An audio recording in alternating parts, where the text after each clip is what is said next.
Well, welcome to the Caring in Crisis Tuesday Briefs, a part of the Trauma Informed Faith Communities Project of Crisis Care Ministries. We are so glad that you've joined us today for this last session of our fall webinar series. I'm River Mary Hughes with Crisis Care Ministries, and we're so glad that you have joined us today. We've had a great time over the past several weeks, and we are currently planning for what comes next. We've already started planning several different series that are coming up after the beginning of the year, so watch your email inbox for news about what is coming in early 2024. A few reminders before we introduce Reverend Shahan. We do want to remind you that this session is being recorded. At the end of the hour, we will formally close the recording and open up the mics and have some conversation for some more informal conversation back and forth with Reverend Shahan. As you have seen in the introductory slide rotations, you can find all things webinar, details about our schedule, our presenters, and resources our presenters have provided at crisiscareministries.net. Just click on the webinar hub at the top of the page. Of course, we want to say a very special thank you to our funders and those who have provided trainings and resources for the Trauma Informed Faith Communities Project. We're so very grateful for their contributions, for their support, and for their guidance and for their wisdom as we learn how to be better trauma-informed faith communities. Throughout the webinar today, please feel free to type questions or comments in the chat box, and we'll work to address those questions and comments toward the end of our hour together. Now I'd like to call upon Kyla Powers, who will tell you about attendance certificates and evaluations and introduce our speaker today. Hi, so to receive a certificate of completion for this session, you'll essentially need to fill out a request form, which I will send you in an email either today or tomorrow. And along with that request form, you should receive an evaluation form link. And if you could fill that out, that would really help us in our evaluations. So when you get that email, go ahead and fill out that form. And if you have any questions about the process, I will put my info in the chat. So I get the pleasure of introducing Adam Shahan, Reverend Adam Shahan. He is both my pastor and my friend, and I'm very excited to hear him speak today. He's the senior minister for Wesley United Methodist Church in OKC, and he chairs the New Faith Communities team for the Oklahoma Annual Conference. He's currently pursuing a Doctor of Ministry and Spiritual Leadership in Unsettled Times. His wife, Allie, directs university church relations and religious life at OCU, and together they have 2 children. He is a very capable speaker and uniquely equipped to touch on the subject we'll be exploring today.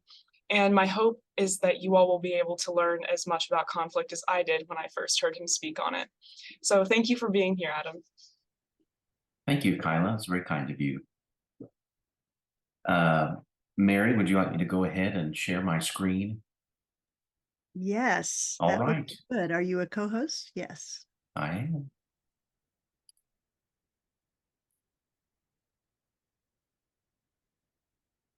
All right.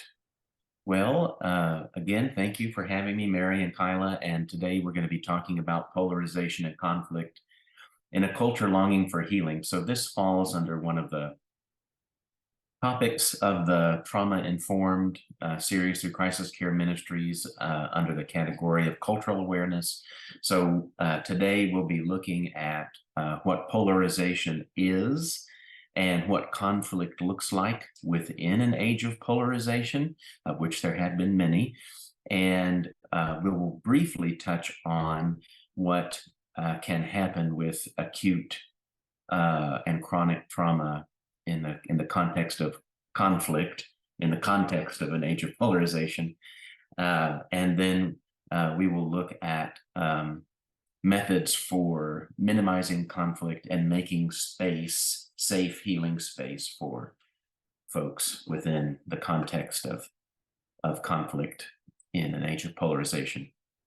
I am a Christian minister in the United Methodist tradition, but today we'll be speaking in broad concepts about faith leaders and nonprofit and for-profit organizations, small businesses, families around the kitchen table. A lot of this will apply across many different contexts. This is a working definition that I have been utilizing in my Doctor of Ministry program through St. Paul's School of Theology. I've been developing over time. Some of the resources that I've been using in my program I'll be referencing today, and at the end of the presentation there'll be a list of all of the books that I have cited in the presentation. But for our purposes today, we'll define polarization as groups that assemble over decades into broad, incoherent categories that leads to a dwindling center of moderates and results in reactionary movements that dismiss, devalue, and dehumanize entire groups of people.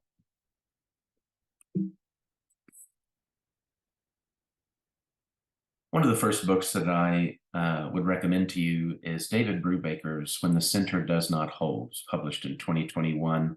And according to David Brubaker, polarization refers to the process by which more and more people in a society come to hold opinions at the more extreme ends of the spectrum. While the number of people in the moderate center dwindles, polarization is both a global and a historic phenomenon and has surfaced in many countries and at numerous points in history. Right now, in our current age of polarization, these broad and largely incoherent coalitions are now actually recruiting out of the center, which is what leads to a dwindling center of moderates. Robin Lovin says as much in his recent book, also published in 2020 or 2021, called What Do We Do When Nobody Is Listening? He states that polarization is political parties, regions, social classes, ethnic groups, and attitudes assembling themselves over the decades into two broad, though barely coherent coalitions. And according to Levin in his book, What Do We Do When Nobody Is Listening? These polls are focused on recruitment and retention of people who were previously unaligned. This idea intersects well with Brubaker's writings about a diminishing number of moderates who can hold a discernible center and speak to both poles of a polarized system. What I'll suggest a little later in our time today is that leaders who want to be less anxious in their systems and in their organizations have to hold some sort of discernible center and have to be able to speak to and listen to both poles of a polarized system. The complexity of that is that we'll also discuss that we all believe certain things are true, and we all have deeply held convictions. And so we listen and love, if we're honest with ourselves, almost to a water's edge. And then there are non-negotiables for us. There are things we're unwilling to compromise on based upon our deeply held convictions and what we hold to be true. I would argue that we can be less anxious people and be leaders who can speak and listen to both poles of a polarized system and also hold our deeply held convictions. One of the problems in our current age of mobility is that the United States has chosen what we call mobility. When I speak in my own organization, if I get to a very important word, I have everyone that's listening to me say that word aloud. Some of you who have been to Wesley may know that, but this is where I would have you all unmute and say mobility, but please don't do that. That might not work well. But Bill Bishop, in his book, The Big Sort, Why the Clustering of Like-Minded America is Tearing Us Apart, writes that between 2000 and 2010, almost a third of the US population, almost 100 million people, moved from either from one neighborhood to the next, one city to the next, or one county to the next. That is unprecedented mobility in our life together. Here, there are previous ages of polarization that you can study in the United States and elsewhere where mobility was not as accessible and was more of a luxury. And so those ages of polarization are a little different in that people were less able to get away from one another. Some of it was handled better and some of it was handled actually more violently. But now, if I don't like the neighborhood I'm in, or the school my children are in, or the church or the mosque or the synagogue or the temple that I'm near, I can just go to another one. There are people who come to my faith organization who drive past several others on their way to mine. That's the result of mobility. And because we are mobile, we are intentionally and unintentionally grouping ourselves into areas of like-mindedness in schools, neighborhoods, faith-based organizations, nonprofits and for-profits. No one's exempt from grouping ourselves into like-mindedness in this current age of polarization. And I don't need to tell you that that's also happening in our political system, federally and at the state level as well. One of my favorite examples that Bill Bishop uses in his book, The Big Sort, is about the Houston, Texas City Council. So there's a problem in Houston, clogged freeways. So the Houston City Council is trying to figure out how best to solve the problem of clogged freeways. And the Democratic majority on the Houston City Council suggested immediately towing stalled cars and stopped cars on the freeway to alleviate some of that congestion. Well, there were a few Republicans on the Houston City Council that supported the Democrat majority's proposal to tow cars immediately. And one of the first things that went into the paper based on that decision was a vow of retribution by a Republican official. I have the quote here. Jared Woodfill, chairman of the Harris County Republican Party, said, "We're not looking for council members who are going to go along to get along. We are looking for council members who are going to stand up for conservative values." And so Bill Bishop says, is clogged freeways, is towing cars now a value? And that's wild language, in my opinion. He says, surely political ideology has teetered over some high cliff when towing can be described as a value.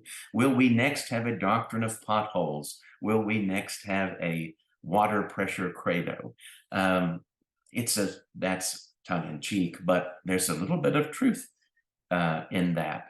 What happens when we turn something that should be bipartisan, that should be less anxious, that should be an easily solvable problem, into attacking a person, right? Attacking someone else's idea, beginning to define ourselves by defining who our opponent is.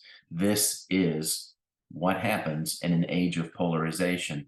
And Maria Dugan and Speed Lease of the Alban Institute have a really great way of defining what happens when you move from solving a problem to trying to get rid of a person or an idea. And this is based on working with thousands of organizations throughout his time at the Alban Institute, these 5 levels of conflict. So based on our previous conversation, we would see, hopefully, stalled cars on a freeway in the city of Houston, a problem that needs to be solved. How do we solve this problem together? And that's the very base level of conflict. What we want to understand is that even when we are outside of an age of polarization, we should still have healthy levels of conflict in all of our interpersonal relationships and in our organizations. Conflict is good. Healthy conflict is even better. And staying at level 1 and level 2 is a wonderful way to maintain healthy conflict, so says Speed Lease of the Alban Institute. So level number 1 is that we all agree that there's a problem that needs to be solved. Conflict moves to level 2 when we disagree on the solution of the problem. So what happened in the interchange with the Houston City Council, the Democrats and Republicans who sat on that council, could have stopped at level 2. It could have just been that they disagreed on the solution to the problem. The issue was that they didn't. They were polarized coalitions who actually agreed on the solution to the problem, but that did not help recruit unaligned people in the center. And so a tactic in polarized coalitions is to jump to level 3. Level 3 is a contest. Level 3 means that we're going to move beyond a problem that needs to be solved. We're going to move beyond disagreeing on how the problem should be solved. We're going to move right into the need for a winner and a loser. Level 3 means I need to win. The way I win is that you lose. When we move up from level 3, we get into level 4, in which we move from a problem that needs to be solved to a person that needs to be gotten rid of. This is one of the greatest key indicators of an age of polarization, not only nationally, as I'm talking in broad brushstrokes today, but also in your own organizations. My context is as a Christian minister under appointment by a bishop, meaning that I am sent where the bishop sends me. I serve where the bishop asks me to serve. And in the various churches that I have served over the last, 17 years now, it seems wild to say that, but one of the easiest ways to determine if conflict within a local church is going to ratchet beyond problems to solve, disagreeing on solutions, is when you get into winners and losers. And the best way to create a loser is to get rid of them, and the winners get to stay. You are then careening toward intractable conflict. Level 5 is an intractable situation. Level 5 would be what I define as apocalypse. Apocalypse is something I defined as the end of something old and the beginning of something new, which can be very good or very bad, depending on the context and the issue.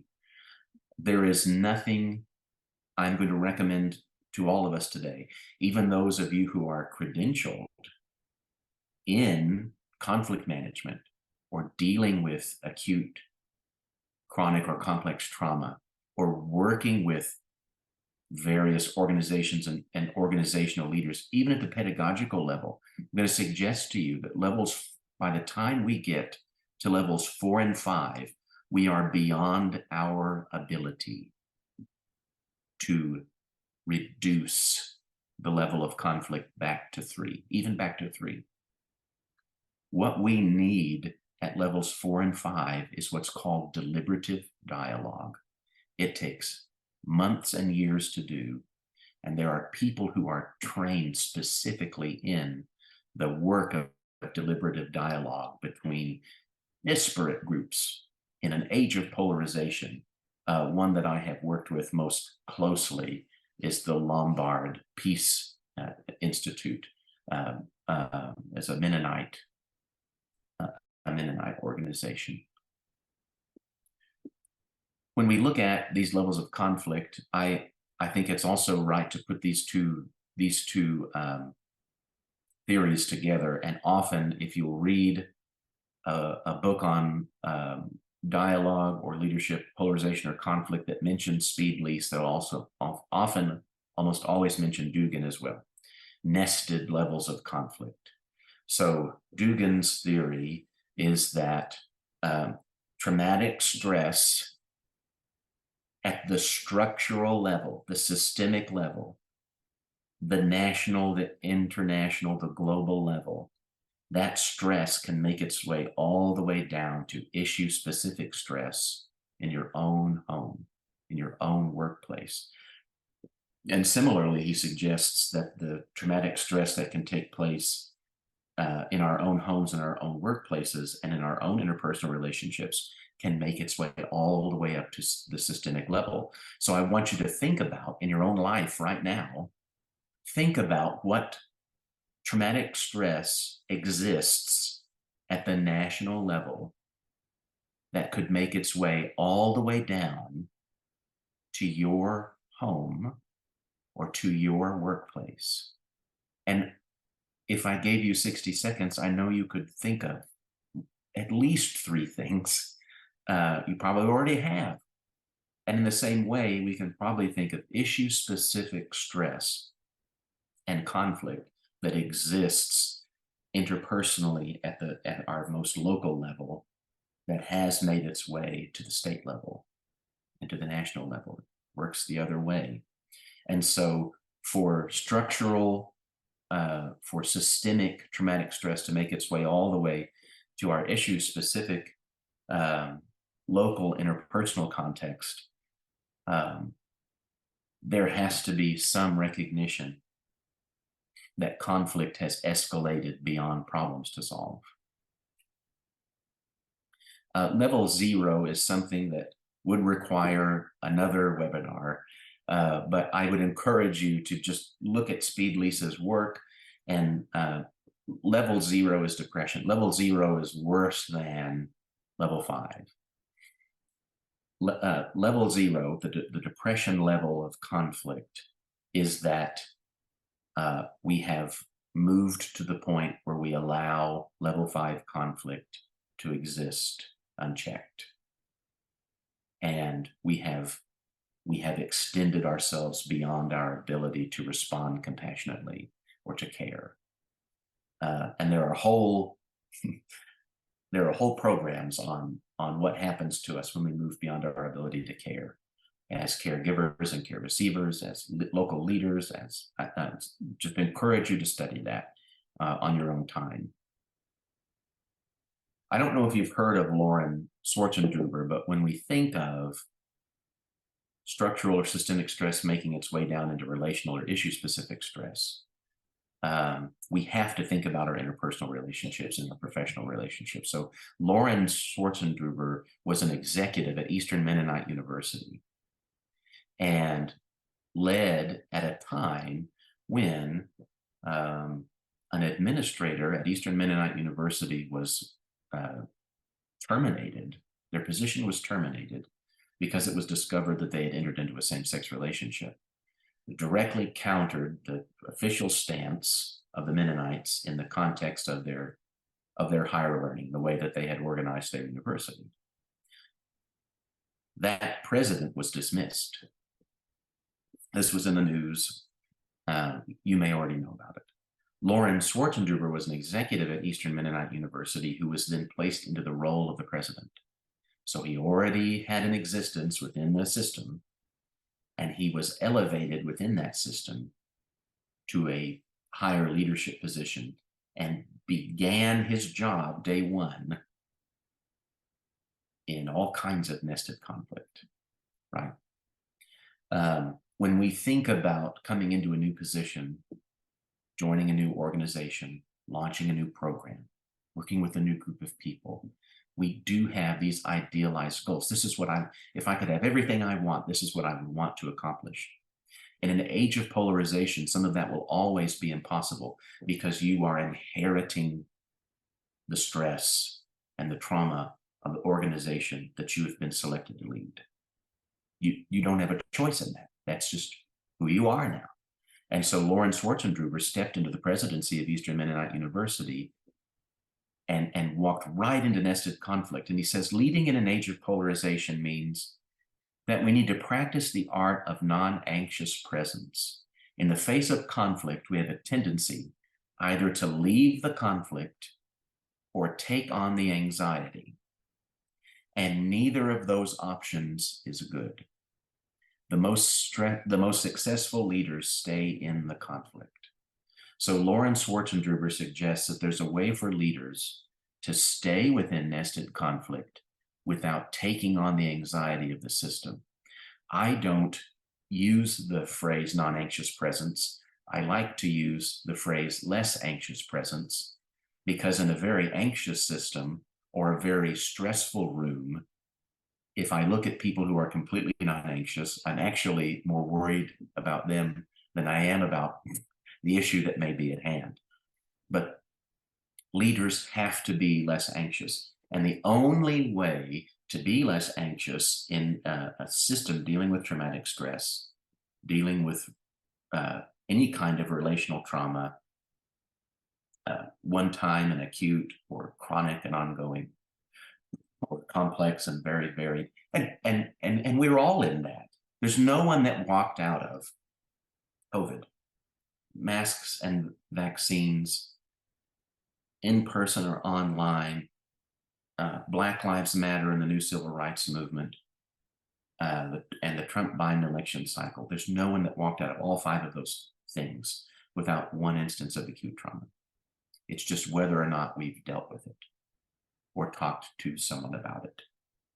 And what we're seeing as we re-enter into a season where we're all back together and we've moved from global pandemic to just endemic, and we're back into some of our groups that we had removed ourselves from. Unaddressed acute trauma just bubbles up at a moment that it may not even be about what's caused us to explode. It's just, it's back here and unaddressed. So to be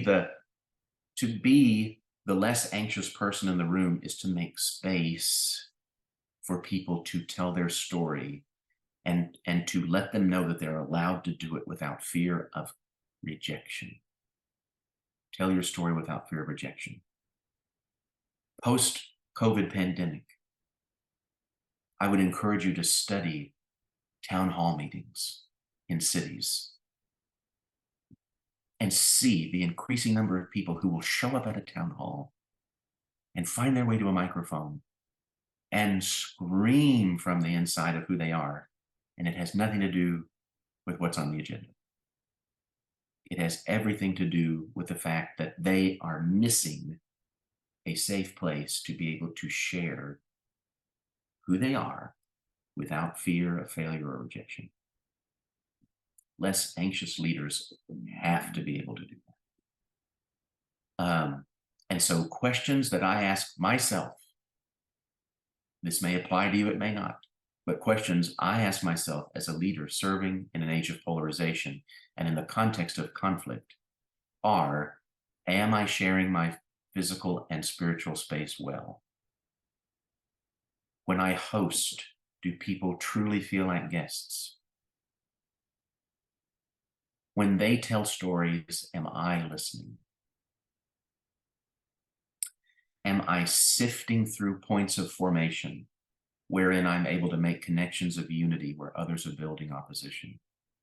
Something a less anxious leader has to be able to do within an organization is highlight those places where people are building opposition and surgically target points of unity. It's a necessity. And it's something that you could do fairly easily in your own small business, if you're in the academy, if you're in some kind of not-for-profit setting. It's easy homework to do as a lifelong learner. It's something that you're probably already equipped to do, to write down places where others are building opposition within your organization and find where you can offer points of unity. Katharine Hayhoe wrote an excellent book called Saving Us. It's about climate change, but it also includes leadership principles.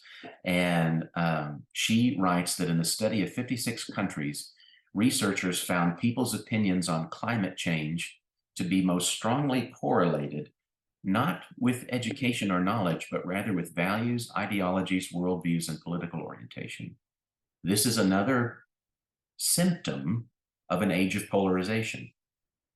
Like coronavirus, vaccines, and more, climate denial is often just one part of a toxic stew of identity issues that share a key factor, a fear of change, or a fear of giving up too much ground to an opposing coalition, right? Which again leads to the need to recruit from the unaligned center.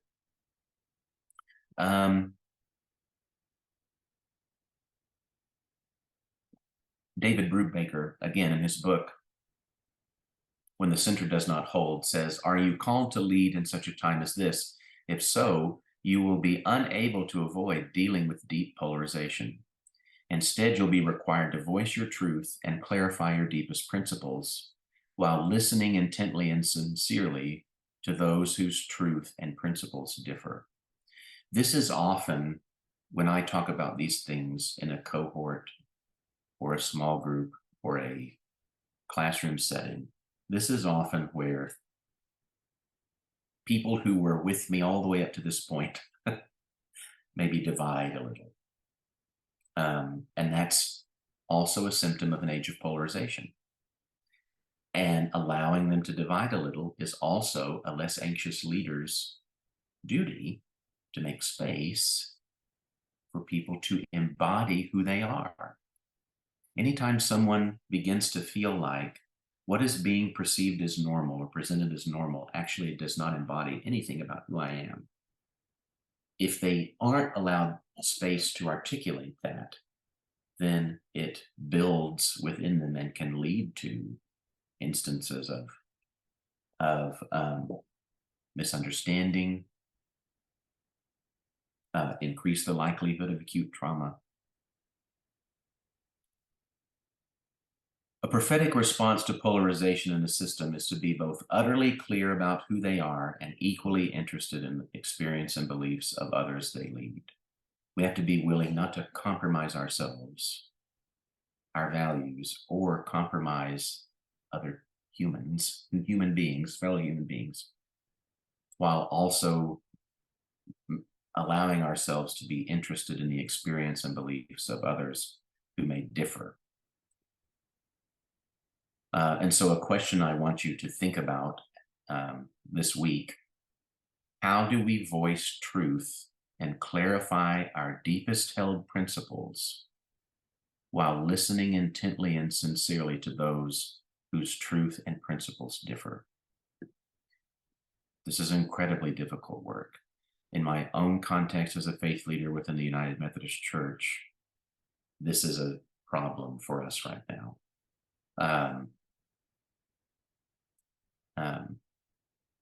Anyway, I'll leave it at that.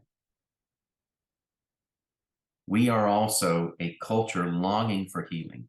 I regularly check, well, what's going on with the New York Times bestsellers list. You can look at all the different categories. There are always motivational books. There are always self-help books. There are always books about the purpose of life. Why am I here? What should I be doing with my life? And they're always at the top.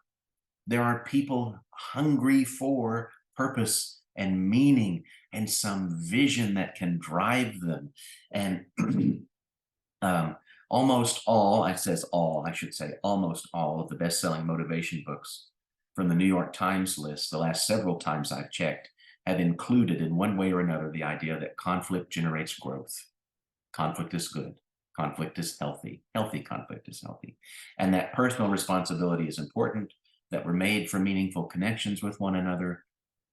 That's fertile ground for making safe space for people who've experienced trauma to be able to embody who they are and say what has happened and where they are at without fear of rejection or failure.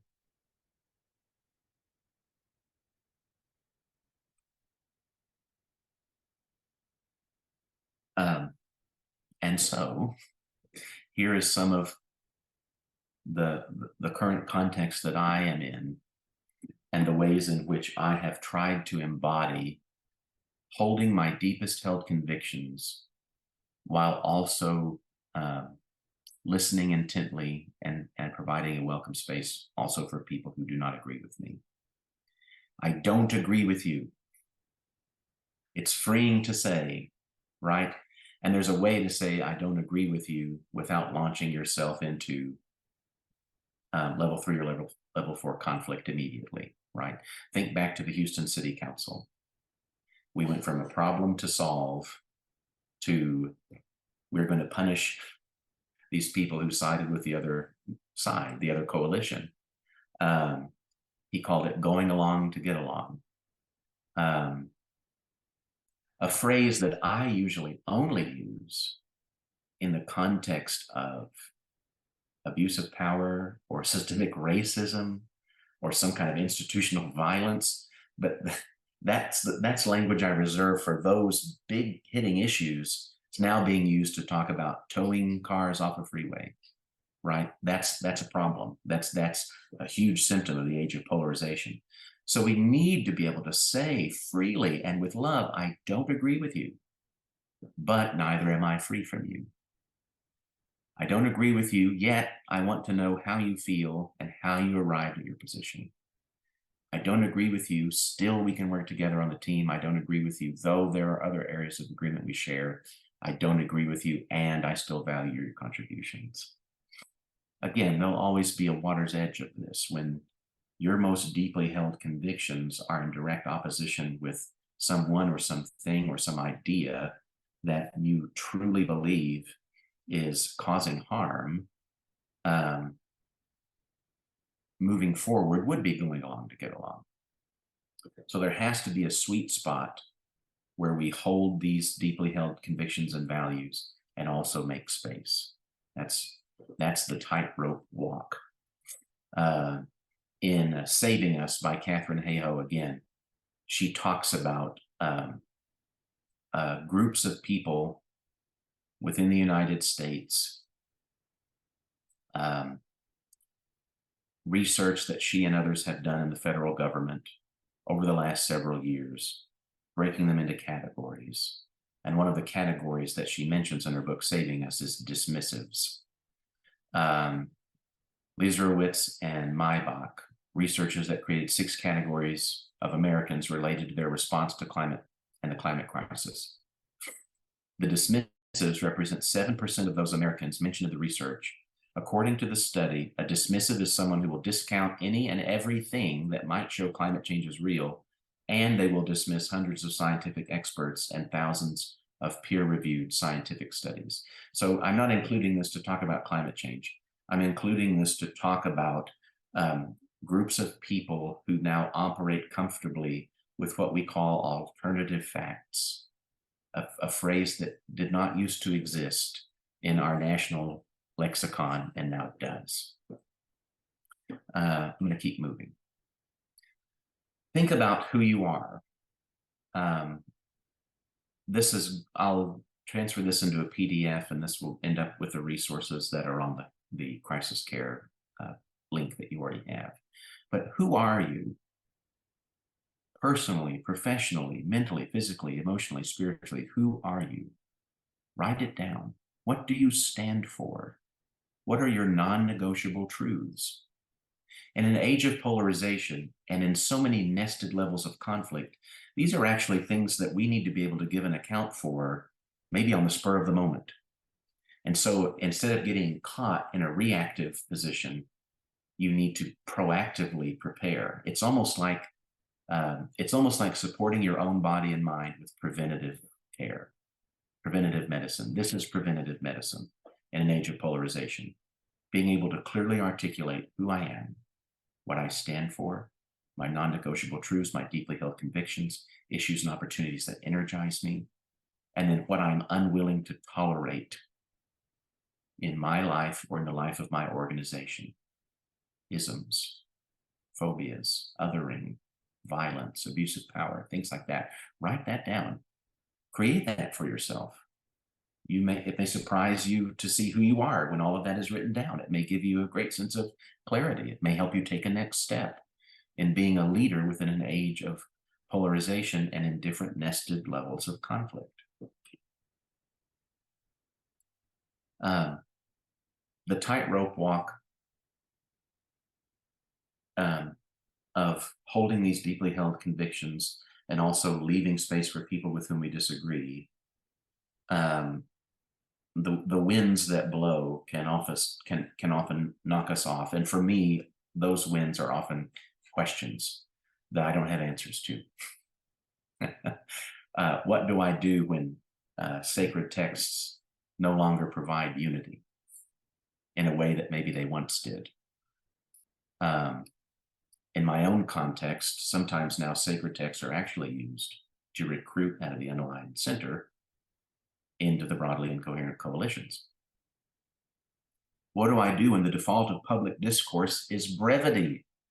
You can't do months of deliberative dialogue with an expert to heal your organization back to levels 1 or 2 or 3 if one of your commitments is to brevity. Ownership of whole suites of vocabulary, right? We're now living in a society where there are groups of people who feel they own suites of vocabulary in our polarizing debates. Bumper sticker style arguments, right? Things that travel virally on social media that are too brief and too bumper sticker style and do more harm than good, but are actually the things that are making it out and more people are seeing than the hard work of deliberative dialogue over months. What do I do when the default of public discourse is brevity? What do I do when the weaker someone's argument is about an issue carries with it an opposite correlation of strength in their confidence, right? We are now living in an age where the weaker our argument is about an issue, the stronger we may feel in our confidence about our position and our opinion about an opposing group. That's slightly terrifying to me. Two tools that could help us when these questions are being asked that almost seem too big to answer. Public naming and conscientization. Public naming and conscientization come out of womanist studies. And in her book, Binding the Motherlode, Stacey Floyd Thomas directly addresses the benefits of public naming and conscientization. Stacey Floyd Thomas also says, even if you are not a Black woman, even if you are not a woman, you can do public naming and you can do conscientization in your organization, and you should. So public naming and conscientization can help us audit whether we are making space for acute, chronic, or complex trauma, or when what we've created makes it difficult for people with trauma or traumatic stress to participate. And so public naming is exactly what it sounds like. It's using your influence. It's cashing in your chips. It's using your position, your agency, to name aloud to people who are influential where there is a conflict, and to acutely name whatever the polarizing idea is in a public setting, right? I'm not talking about a blog or an article or sharing a post or even making a post. I'm talking about sitting in a room, standing in a room with people who are influential and may hold influence over you, and still publicly naming a truth or a deeply held conviction that could cost you something. That's public naming. And then conscientization is the process of someone walking into an organization and feeling cognitive dissonance.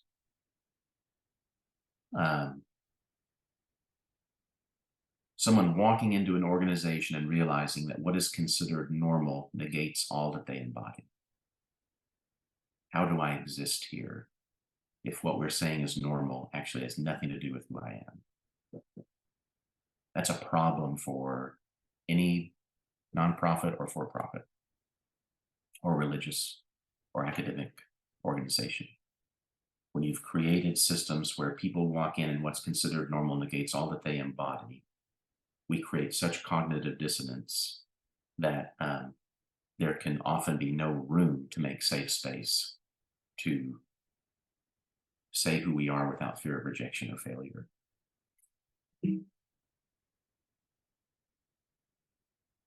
Elaine Robinson is a professor of theology at St. Paul School of Theology. Just published this book. I mean, it came out 2 weeks ago from Fortress Press, called Leading with Love. She says you can't proclaim that you love everyone, but allow systems to do them harm. That could be a deeply held conviction that you have. That could be a truth for you, something on which you do not want to compromise. If we understand that justice requires change in communities, then adaptive leadership principles can help us to act more justly.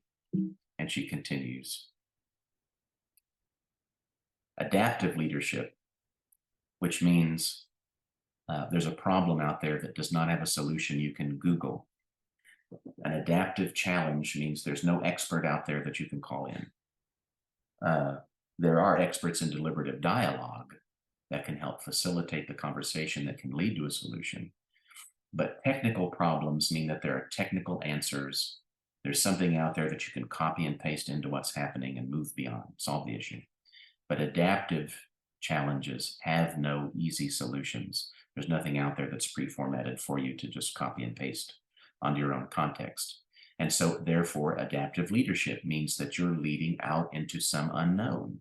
We call it liminal space. And I love to define liminal space as an image of someone that's jumping off of a dock and into the water, right?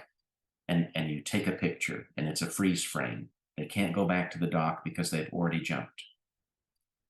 They haven't yet hit the water and they don't know what lies beneath. They're just in that moment. And that's liminal space. And that's often a space a lot of people find themselves in an age of polarization and in nested levels of conflict. Robinson says we can then experiment with tangible acts that could result in some changes. We can't fix the problem that exists as a broad external context, but we can do our part, especially in addressing the injustice in our own community. Like a prophet, we are called to speak and act in ways that can promote change in an unjust system. And like a prophet, we might not be successful in producing the change God asks us to seek, but our calling to lead with love remains. So levels 1 and 2, a problem to solve and disagreement, that's you. You can operate freely within those 2 levels. This is where we should almost always want to stay. If something gets into a contest of winners and losers, you should no longer be operating alone. This should be me and my team, right? By level 4, even me and my team probably don't have what it takes. You need some help and deliberative dialogue that's outside your organization. And level 5 is intractable. Level 5 is the end of something old and the beginning of something new. It's something that's sailing so high above our heads and is so polarized and so damaged that all we can do is work within levels 1 through 3 to make sure that our context, the areas in which we have influence, our spheres, our networks, are not living in that intractability. And so I leave you with these questions. Wind that can knock you off your tightrope. How do I lead with love and dialogue with someone who has taken up a contrary position? It's probably the easiest way. With someone who has disagreed with my solution, also manageable. Has moved from a problem to solve to a person to get rid of. That's problematic. That's more than you. It may even be more than you and your team. Has vowed not to love me. Think back to the Houston City Council. I'm going to go to the paper and I'm going to punish the people in my coalition who sided with the people of the other coalition. Who identifies who they are by stating who they are not, and maybe who they are not is me. So they're identifying who they are by criticizing who I am. And finally, who talks only about me and never to me, unless in public shaming online. Right? Level 5 in speed lease is like World War III. So I'm trying to take level 5 down to something that you may experience this Thursday around your Thanksgiving table or next week in your organization, right? Public shaming online, very prevalent. People who only talk about others and not directly to them, or who exercise their mobility to sort into like-mindedness, right? Who will use their mobility to damage you or your organization by moving away from you or moving away from your organization. And then when at a safe distance, loudly proclaiming why, and maybe using you as an example. How do I lead with love and dialogue with someone like that? Let me know when you find out.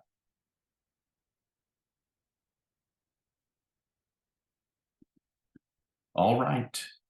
Well, I promised to keep it to 45 to 50 minutes, and I think I've done that. Well, we'll give folks a minute to perhaps add some questions into the meeting chat. I Oh, know I'm excellent. not the only one here who was taking screenshots just of this good information, and I look forward to the PDFs as well, Adam. It is an honor. I will say personally, it's an honor to watch Reverend Adam Shahan at Wesley navigate through these challenging days. And that is a very diverse congregation and a pretty wonderful example of people trying to find their way through when there are differences as well. So we'll give you all a minute to type any questions that you have in the meeting chat. Adam, while they're thinking about that, I would ask a question. Please. When we get to that level 5 and there's that intractability, and you talk about the end of something old and the beginning of something new, are you seeing evidence of that around you? Yes, absolutely. So, in my own context, um, I am seeing, uh, I'm working with people who are in a variety of generations. So I'm working with people who are in the silent generation all the way to people who are in generation alpha. And there are what I would call loyalists in every generation. We think about older generations as having loyalty being their defining characteristic, but there are loyalists who are Gen X and Millennial and Gen Z and Gen Alpha too. There just aren't as many of them. But as far as public naming and conscientization go, I am seeing people who may keep an explicit loyalty, but implicitly will go and find the community in which they can embody themselves fully as a human being. Unfortunately, what that means in my own context as a Christian minister in the United Methodist tradition in Oklahoma is that that explicit formal loyalty may remain with the congregation, but that all that embodies like who I am and what makes me tick is experienced outside of the context of a religious organization. And so what's interesting for me, where I like to spend time is now that that's already happened and there's nothing I can do to like put it back together, what I can do is look for, well, let me go. What I can do is look for where I can make connections, points of unity between those that are explicit loyalists, but implicitly do all of their living outside of the context of the religious organization, and those who are still there. That's the most fun process for me right now. I may have wandered away from the original intent of the question, though. No, I think you are. The question was, where are we seeing new things happening if we are truly Yeah, at yeah, this point of yes, intractability? And you are yeah, seeing new things happening. yeah, yeah. Um, also, let's see here.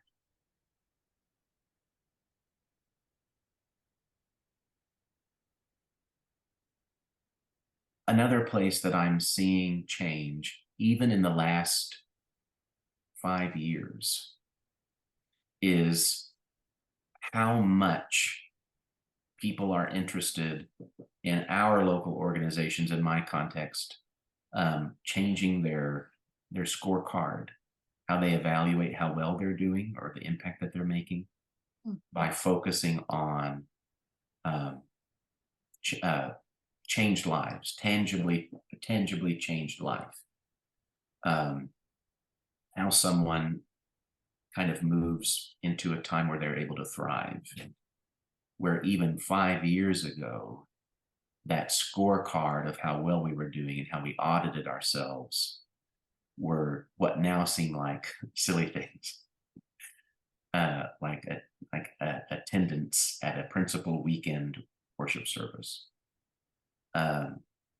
which gives us no data on gives us zero data on changed lives or how someone may be thriving or suffering more than we could possibly imagine. But they are not doing it in the context of a religious organization because they have fear of rejection or failure. And so they are embodying who they are implicitly elsewhere. So that's another change, is the scorecard, in my context at least, is changing.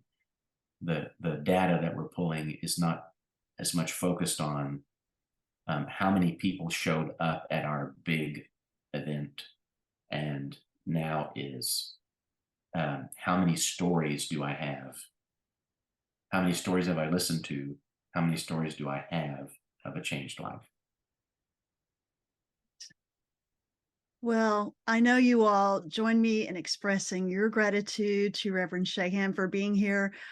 We will close the webinar, I think, at this point in terms of shutting down the recording. But if you'd like to stay a little bit later, we can certainly do that. We are so grateful that you all have attended today. Adam, thank you again so much, not only for your leadership in this webinar, but for your ongoing leadership in our faith communities as well. Thank you all for being here. We look forward to seeing you again after the beginning of the year and hope that you have a wonderful Thanksgiving. Y'all take care.